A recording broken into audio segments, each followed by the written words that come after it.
I'm currently working in Portugal, although I work in the UK.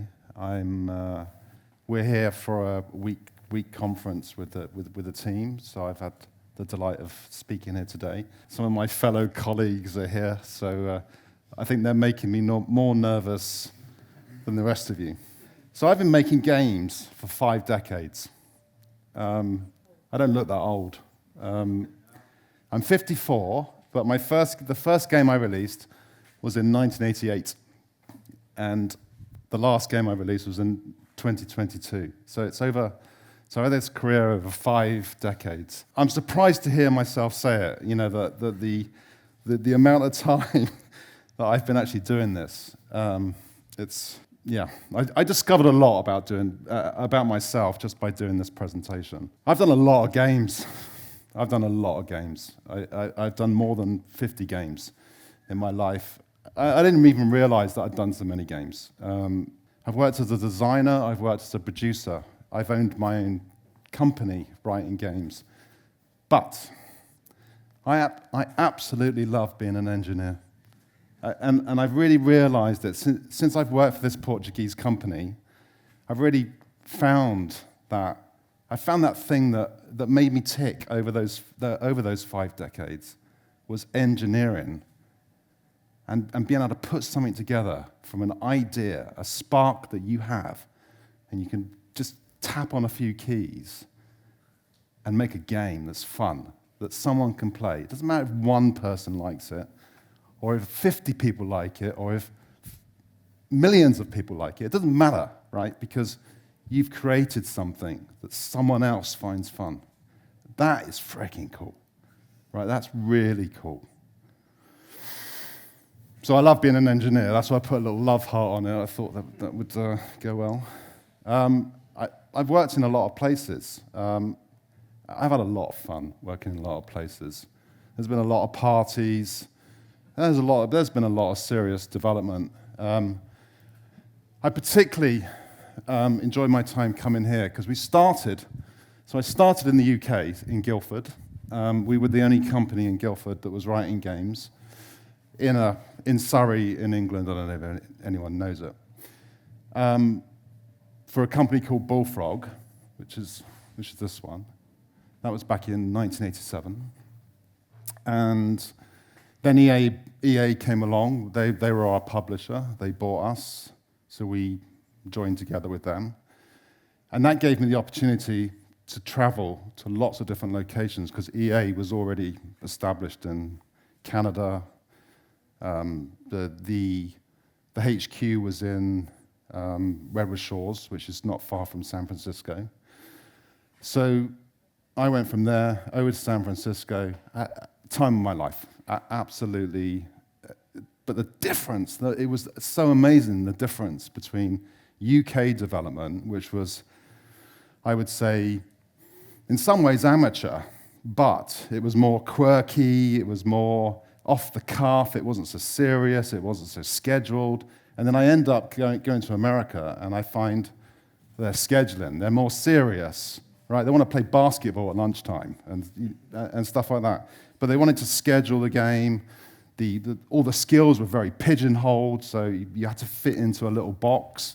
Whereas in the UK, you just did what you want. You know, you could write whatever you want. You know, you could work on different. I could be a designer for a bit. I could be an engineer for a bit. But in America, it was they wanted you in a slot, right? What are you good at? What's your skill? And what are you going to develop? And what are you going to make strong? So I had a lot of fun journeying around. DICE, when EA bought DICE, they were over in Sweden, in Stockholm. So I went over there as a transition team to transition DICE into Electronic Arts. And then I finally ended up here. I don't know if that dot's exactly right, but somewhere. It's just down the road. This was brilliant. I put this together and I thought, bloody hell, 32K of memory on my this is my first computer. 32K. I mean, that's 100 by 100 pixels of memory. How the hell did they fit a game in that? How the hell did I write a game in it? I mean, it's unbelievable. It's unbelievable that we played games on this machine. 1983, in the computer room at school, skiving off lessons, putting tapes in, magnetic, I don't suppose anyone knows what they are, do they? Like the old, the Walkman tapes and stuff, putting those into the thing and trying to get it to load. Might take you 2 or 3 times to load it. And then playing Elite. I don't know if anyone knows, who knows Elite, the game? Wireframe, right? 8 universes, right? Thousands of planets, and you could trade between all these planets in 32K. How? And now, move over to my other machine. I love this machine. Absolutely love this machine. I mean, Apple did a great job, didn't they, with the M2 chip? I mean, combining the chip together, it's just genius. Look at that number. How many gigabytes? My machine's got 128 gigabytes. I bet no one else has got 128 gigabytes. 128 gigabytes of memory. What can you do with that? You can do what you want.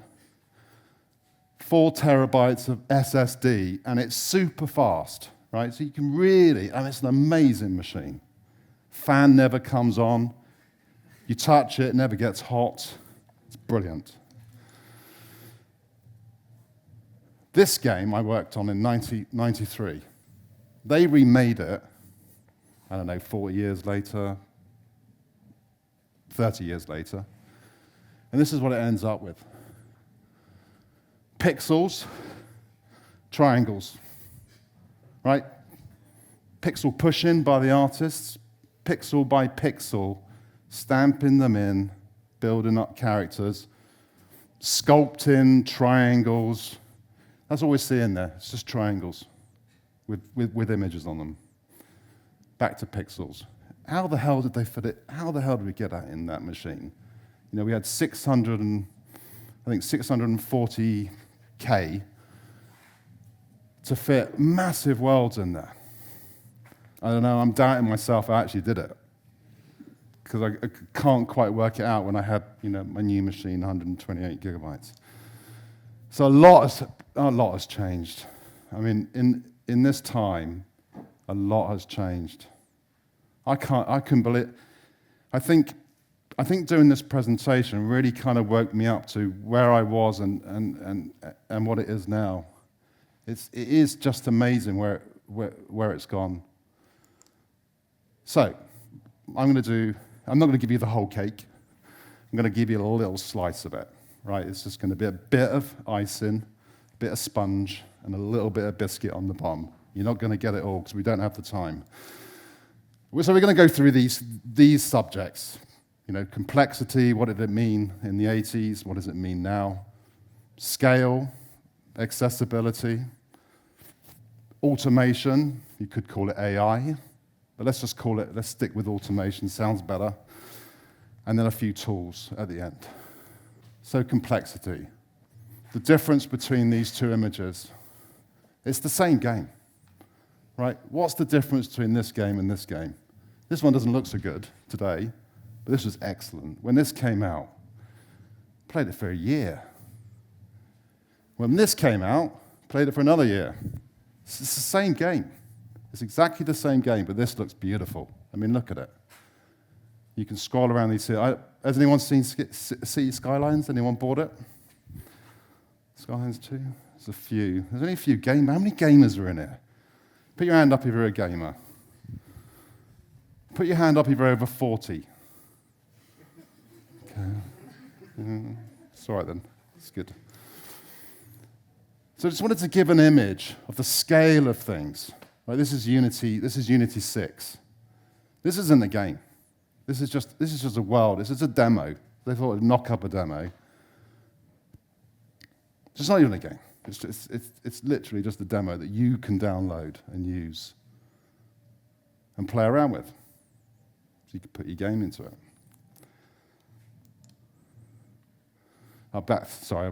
I'm probably going to bore you with this 32K and 128 gigabytes. But this number, look at this number. Anyone know what a teraflop is? Anyone know what a teraflop is? It's a floating point operation, right? 27.2 trillion operations. And this one couldn't do 1 million. You'd be lucky if you got 1 million out of it. What can you do with that? Scale of teams. I mean, just the scale of games now. The Oliver twins, Dizzy, 88. There was 2 of them, 2 brothers, writing a game. Very successful game. And this is just a small section of the game development team of GTA 6, the 2,000 team that it makes up.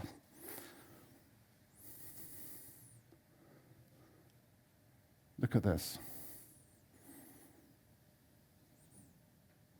The detail, the production values. There's absolutely no way we could have done that in the 80s. And perhaps in the 90s as well. You couldn't fit it on, you couldn't fit it in 32K, but you wouldn't have the media to put it on in order to visualize that.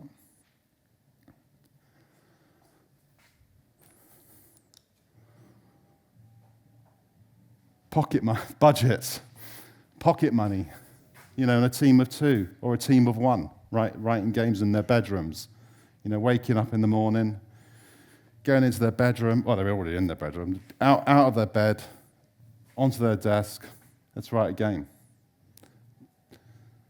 The Oliver twins made a lot of money just being the 2 of them, writing games in their house on their pocket money. They hardly had any money. Now we've got speculative, the GTA 6 budget of making a game, not the revenue. This is not the revenue. This is how much it's going to cost to make. It's a license to print money for them. They know that it's going to sell. 1,000 people, 2,000 people.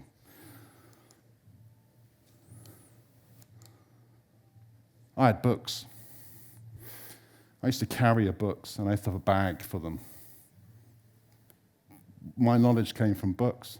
I didn't know anyone that programmed. The community was a lot smaller. Now, today, it's huge. You've got the internet, right? The internet. There's messaging, forums, people, lots of people, different skills. Hard to get into, right? Very, very, very high barrier of skill level to actually engineer in this and build games. Lower, much, much lower. If you want to write a game, you can probably download a demo and build your own game out of it. Much easier to get into it today. So the barrier to entry, anyone can write a game. Do we believe that? Who in this room thinks they could write a game today? Half, right? Half of the people in this room are given the ability to think that they can write a game. And I'm sure that there's a few others that haven't put their hands up. Given the chance and someone speaks to you, you'll go, yeah, I could write a game. Just need a little bit more information. And this is that thing from the video that you saw earlier of the world. This is it in Unity. Right, this tool does a lot of the heavy lifting for you. It manages the assets. It manages the settings. We had to write all of that by hand. The editors for the worlds, even the construction of the characters, piecing them together, we wrote by hand.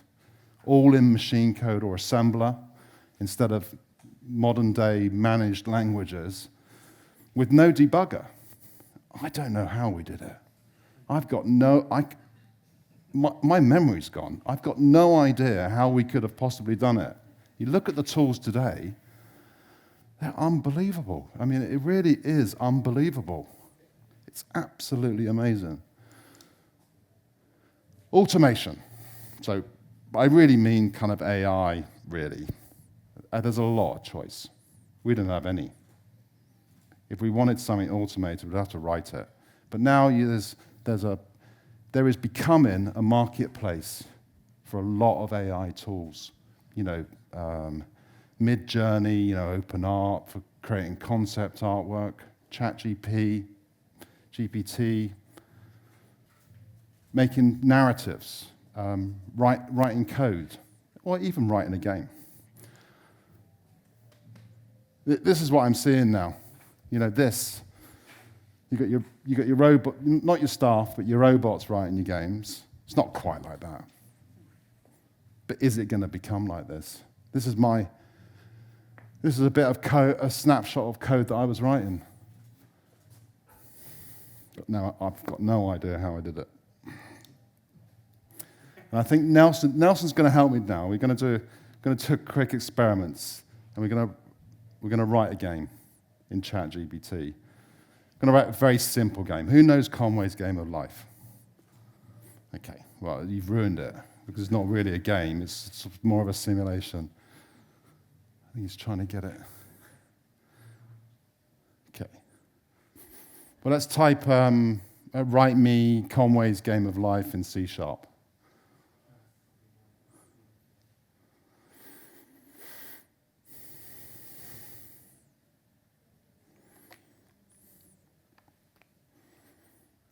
just going to explain a little bit what it is first, which I love. And it's going to go then and write the code. I lied a little bit. I said that we were going to try and write a game, and it was all kind of come as a surprise, but I tried it out earlier. I put it into Unity, changed a couple of lines to make it Unity friendly, and it works. That's amazing. So writing small functions like distance to triangle or point inside triangle, it's no challenge for ChatGPT. So those complex problems that you start thinking about, different problems that you think, oh, I can't do that. Well, you just go and ask ChatGPT. And what's great about it is it'll actually explain it.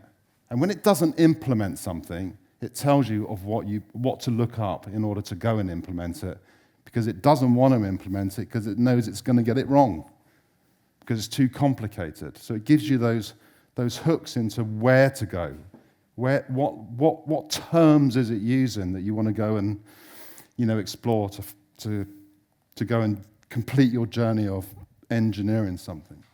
And lots of other automations. Testing and validation, it's something that we're venturing into in a big way. Generating things, right? Dungeon generation, world generations. It's all there for the taking, right? It's all there to be developed.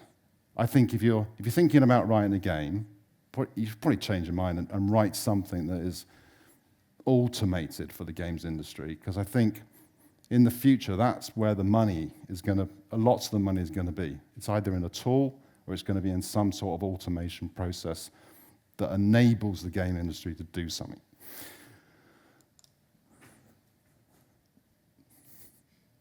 Yeah, written by, it's just a bit of a joke. But very much, we were very much handcrafted, everything. And what I mean by that is it's not that it's not today. It's every single pixel on that screen was accounted for. Every single pixel, you had to make sure that pixel going there was worth it. Because if it wasn't, it would be a waste of power. It would be a waste of memory. So all the artists, all they did was push pixels, right, colors to build up images that then they could move around the screen and make interactive. In fact, the company that I'm working for now, we work in characters.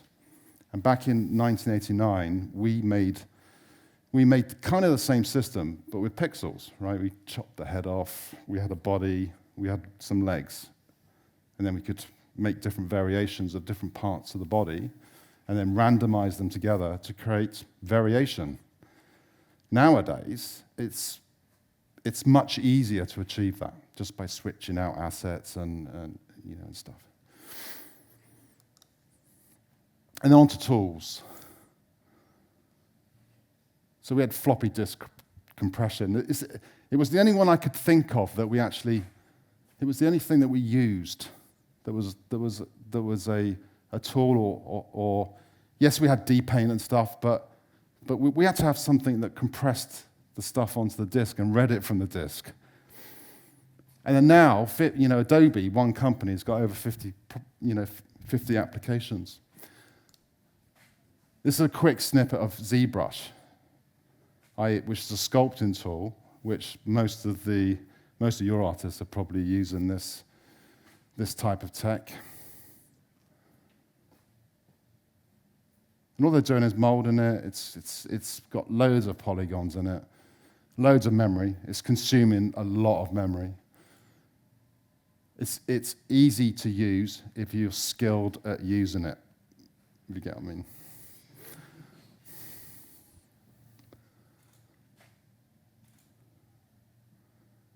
And then we should get to the... Yeah, and then so after sculpting, they take it into something called substance paint, and then they reduce the number of polygons down. They bake normal maps and other maps out of it and produce something that can be used in games. So depaint, EA, Electronic Arts. We were using the tool that they developed, and they were our publisher as well. So they were dabbling with a few tools, and our publisher, Substance Painter, and said ZBrush, we just covered it. So then and now, it's still a challenge to develop games. I've talked about the memory and stuff.